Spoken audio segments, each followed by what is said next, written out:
Welcome back to the fish room. I'd like you guys to notice this right off the bat, and that is because this is missing. I set everything in here last night, and I got extremely scared that I was going to lock this tank in here to the point where you couldn't get it out that door, you couldn't get it out this door, and you couldn't push it that way because of my filtration, and it was just going to be a nightmare, so I had to go. So for this 135 gallon Oceanic minus the filtration, I traded for this $250 air pump and a $100 bill. Now this $250 air pump replaced the two very loud, obnoxious pumps that I had. And you may be thinking, well, this isn't much quieter. Well, that would be because this is running to a pond, and this is running to a pond, and this one is halfway turned off. But that's open, that's open, that's open. Like, it's just bleeding pressure off because it has way, way too much for what I need. Anyway, I'd rather have too much than too little. Come in here, and I got this pond ghetto lighted. The marks on the back of the gar that you guys see is from them scrubbing up against the bottom of the bucket. When this whole thing gets redone and rethought out, those need to be sanded and smoothed out. Keep that in mind if you ever have a bucket. But it gives you the ability to see my big alligator gar. Her name is Pepper. This is my wife's Oscar Moody. And then over there, making it difficult to see him, is my red-tailed catfish. So off of that 135, I added these two. So they pick it up and they push the water that way. And then that air pump has my sponges boiling. I have never seen this much air in my ponds, ever. And it's the same thing over here. That sponge sucks, and I have one that sucks in here.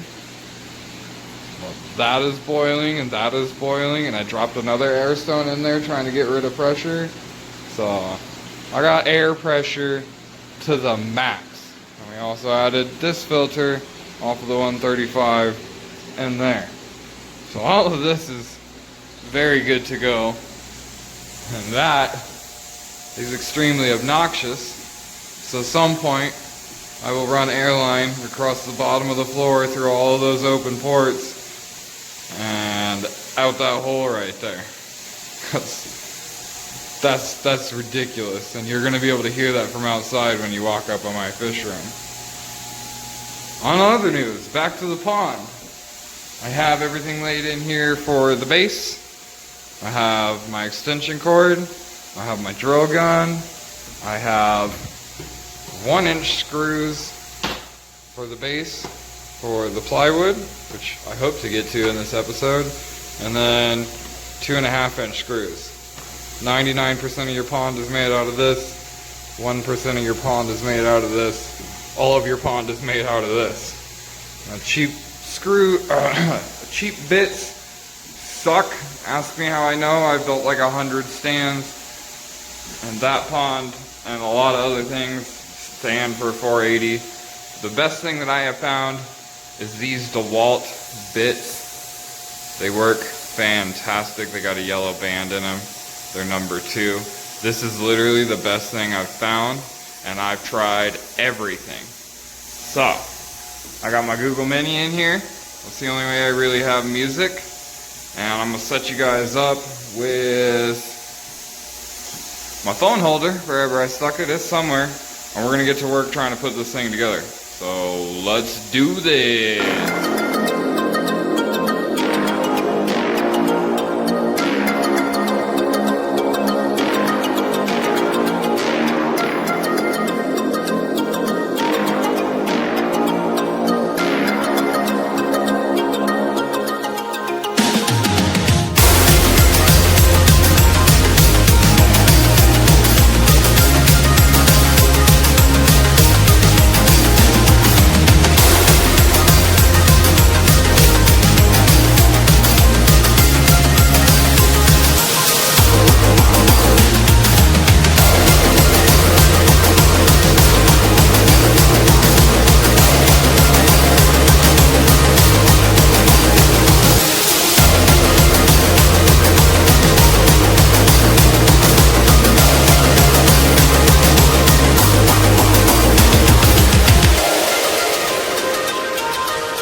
you, you're gonna end up with flat corners.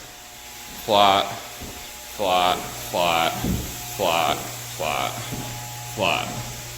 All the way across. The only thing that is not screwed in is the lengthwise of this direction, which is fine. I'll screw that in a second. I'm not even going to time lapse it. Just believe me that I did it. Now what needs to happen is we need to go out to the staging area and cut down sheets of OSB. I bought 4x8 sheets, and I want the 4 foot, but I don't need 8 foot. So we need to take 1.5 foot, or whatever it is. It's usually like 95 5/8 is what 8 foot is. It's not actually 8 foot. So we'll measure it, but we want 6.5 foot, because it'll go from here to here. And we'll screw it in with those 1-inch screws. And then when we get down to here, we'll have 4, 8, 12. And we'll need 1.5 foot this way and 6.5 this way. So most of this sheet is trash, which drives me crazy because of how much money I literally have sitting in the trash pile. But let's go out to the staging area. Alright, so I migrated out to the staging area. We got 4x8 sheets. These are short end boards. These are long end boards. This is the entire stack of them. Everything's all cut down. We need to turn 3 of these into 4x6 sheets instead of 4x8. So let's get on that, because it might take me a minute.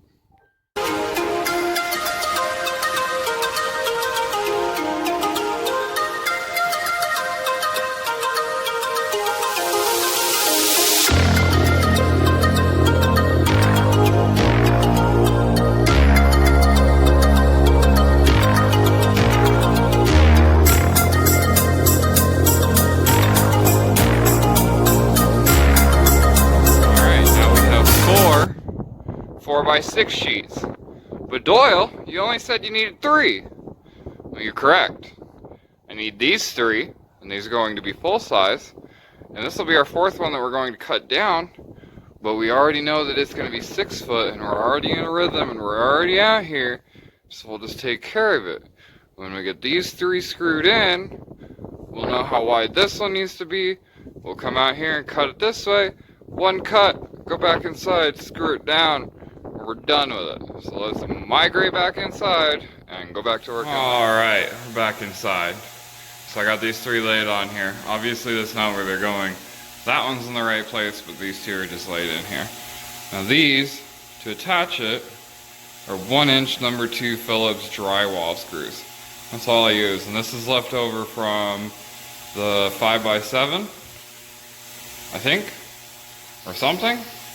Either way, this is the only time that you're going to use these, and they're not really useful for anywhere else. So if you're going to go ham, now's a real good time to do it. So let's get these attached, and we'll figure out what the distance is on the last board.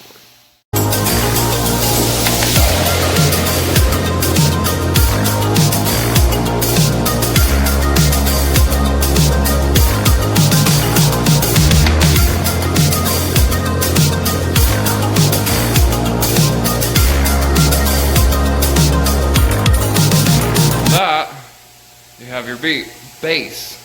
So now I need to go out to the garage and get the measuring tape, and we just measure this chunk. And since we already have it cut to 6 feet, we only need to know what this is. And we come in and we run screws across there, screws across here, screws across here. We're done. Flip this over, and that's the last time that anything has to be rotated. And then it's just building 7 sets of frames to set on top of it. And I gotta get some more money for 2x6s. But the wife is home. It is dinner time. I'm gonna go dab, catch some dinner, and then we'll get this piece finished, get it flipped over, and get this video out to you guys. Bye. Alright, so I went and cut another piece. This one was 15 inches by 6 feet, and that's what finished up this. And then I attached it, and I attempted to flip this, like I said I was going to. And I got it leaned up against the wall. You can see the scuffs and stuff, which is fine. I'll touch it up, whatever you can see. But I immediately went and asked for help from my wife.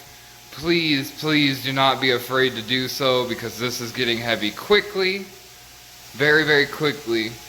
So now I am going to paint this side and this side on the outside, what you will be able to see.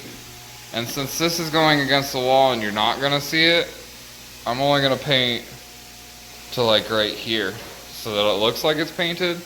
And I'll do the same thing over there, something like that. So this side and this side will not be getting painted. And as soon as I've got 2 coats on that, we will drop this girl back on the ground, and she will never, ever be picked up again, because that was ludicrous. Alright, let's get this done. And with that, what I want to be painted is painted. None of this is going to see water, so it doesn't matter. The liner is the only thing physically touching water, so the rest of it is going to be dry. I painted it around the corner here and around the corner there like I told you, but you need to remember this lip, how it curves over like that. If you just paint the flat, you're going to end up with a curve, like a triangle section that doesn't have any paint in it. And that's what I did on the 5x7, and it looks horrible if you know it's there. So this is that. It needs to dry. Tomorrow it will get dropped onto the ground, and then we will continue on. I will let you know what is next. We're going to build the 7 frames and work on getting them painted in the same fashion as this. And then hopefully I get paid tomorrow and I can go get more 2x6s and we can get the frame woodwork done. And then we just need to go buy a nominal amount of insulation, and I will show you guys how to insulate these things. Alright, y'all, with the ghetto light I have a pretty decent angle. Let's see if we can catch Pepper in action. I'll go half a fillet, and I'll go quarter fillet, and start with the small one.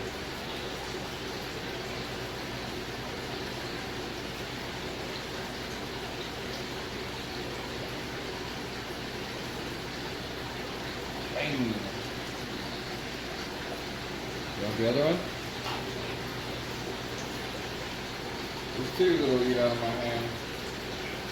Which one of these other guys here? Or we start squabbling. Which we already are.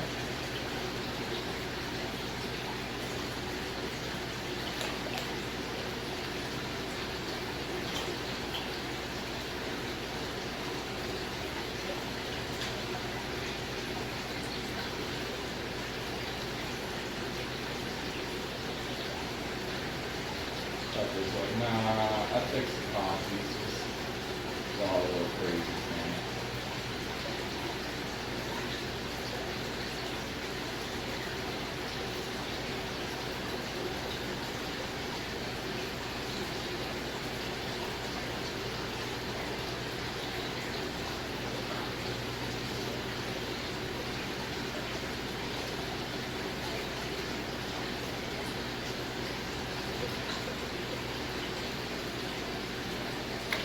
Woo! Spicy. Up here, brother.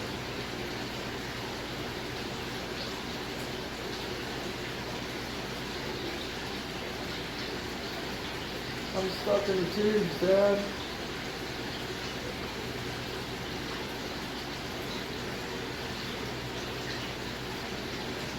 Woo! That was really close.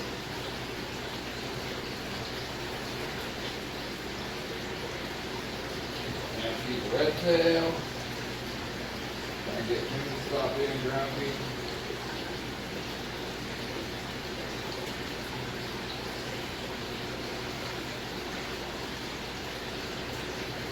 This is an all but impossible task most days. Cut up some more small pieces.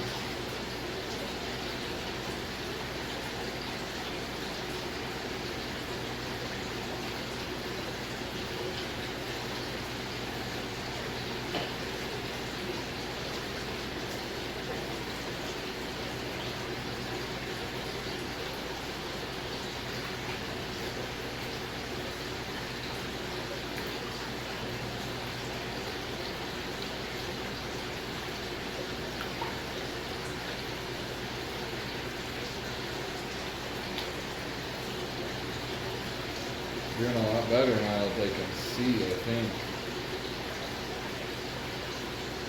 I can't imagine that they had very good vision without a light.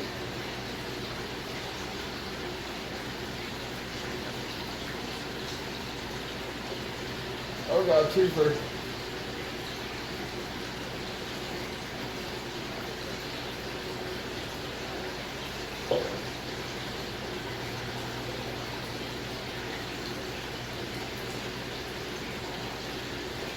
Throw some more back by the red tail.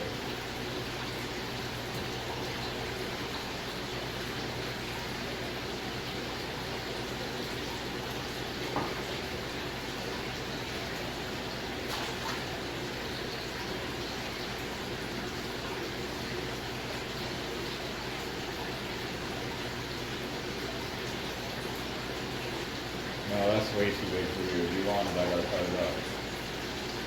I'll be even protected.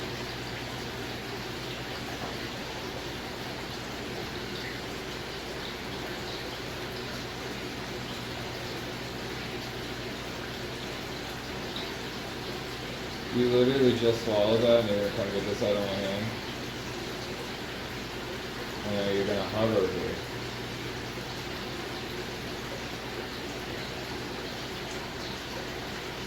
Well.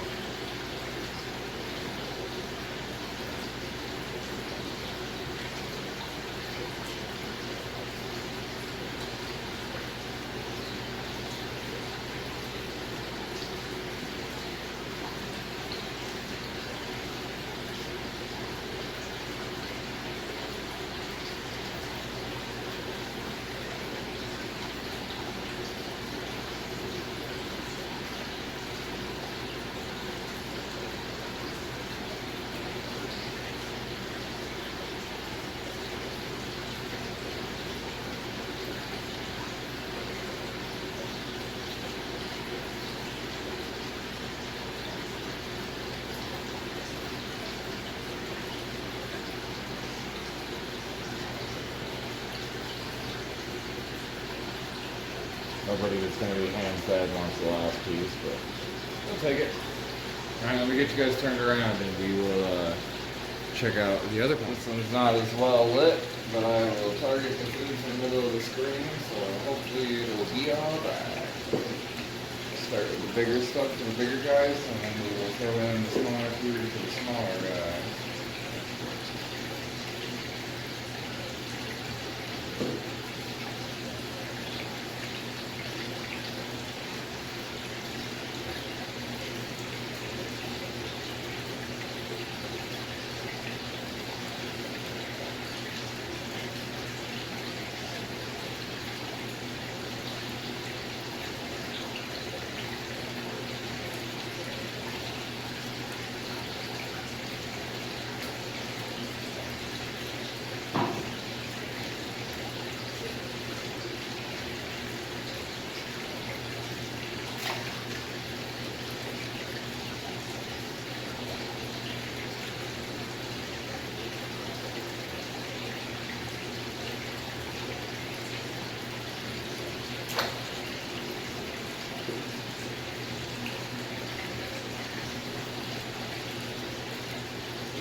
tomorrow's water change day, so whatever food doesn't get eaten is fine. I'll let these guys eat here for a minute on video.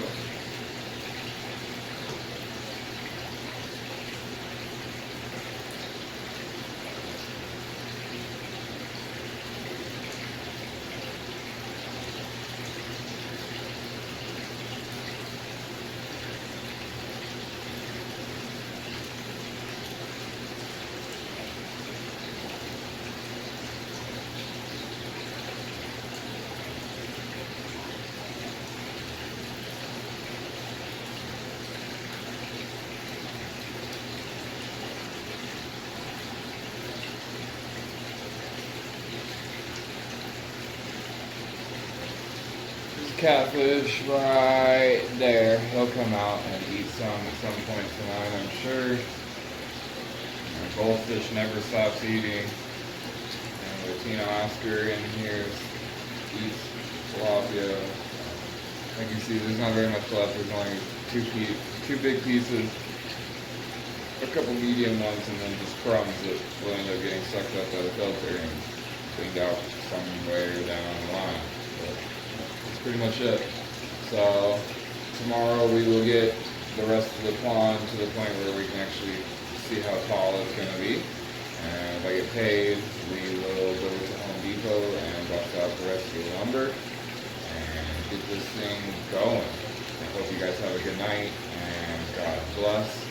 I'm going to go hang out with the wife, edit this video, get it uploaded for y'all, and then call it a night. I'll let you guys sit here and watch this real quick. Watch them for a minute more while I go wash my hands.